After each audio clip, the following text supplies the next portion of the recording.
Hello everyone, kitchen कोर्टमध्ये तुमच्या सगळ्यांचं खूप खूप मनापासून स्वागत. आज आपण अगदी टेस्टी आणि रसदार असे रताळ्याचे काप पाहणार आहोत. त्यासाठी इथे मी काही रताळे घेतलेले आहेत. हे रताळे आपण अर्धा तास पाण्यामध्ये ठेवून स्वच्छ चोळून घ्यायचे आहेत, म्हणजे सगळी माती निघून जाईल. आणि त्यानंतर त्याचा साल मी काढून घेतलेला आहे. अतिशय साधी सोपी अशी ही रेसिपी आहे. इथे मी सगळ्या रताळ्यांचे साल काढून घेतलेले आहेत आणि आपण आता त्याचे छान असे खूप जाड किंवा खूप पातळसर अशी काप करायची नाहीत, मध्यम जाडीचे आपल्याला काप करून घ्यायचे आहेत.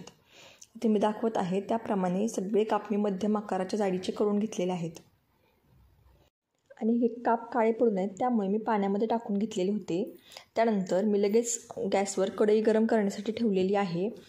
कढई अगदी थोडीशी गरम झाली की त्यामध्ये आपण अगोदर हे काप टाकून घेणार आहोत, म्हणजे त्यातलं पूर्ण पाणी निघून जाईल.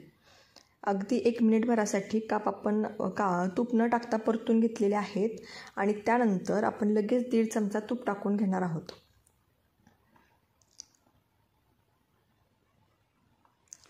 काप टाकल्यानंतर पूर्ण पाणी निथळेपर्यंत आपण परतून घ्यायचं आहे. त्यात पाण्याचा अंश नाही राहिला म्हणजे अतिशय टेस्टी असे काप बनतात. खूप साधी सोपी आणि टेस्टी अशी ही रेसिपी आहे.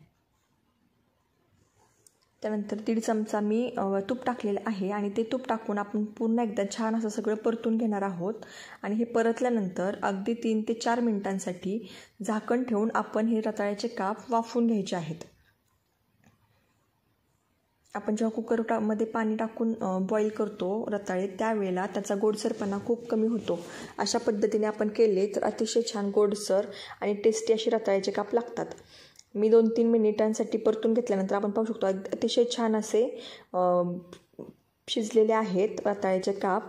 आणि त्यानंतर त्यावरती 3 चमचे मी पोह्याचे चमचे जे असतात ते 3 चमचे साखर टाकलेली आहे आणि अगदी थोडंसं 2-3 चमचेच पाणीही टाकून घेतलेलं आहे वरून, म्हणजे साखर परतल्यानंतर पुन्हा बऱ्याचदा असं होतं की त्याची पुन्हा साखर बनते.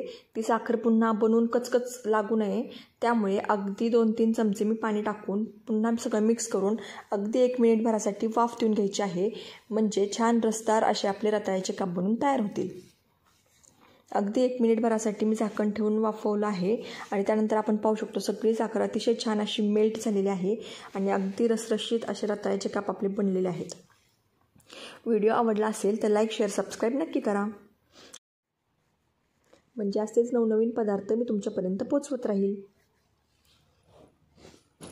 अगदी झटपट होणारे असे हे रताळ्याचे काप आपण पाहू शकतो अतिशय छान रसदार असे दिसत आहेत आणि अगदी परफेक्टली शिजलेलेही आहेत. नक्की ट्राय करा ही रेसिपी. या नवरात्रीमध्ये ही अतिशय छान आणि टेस्टी अशी रेसिपी आहे. Thank you so much for watching my video.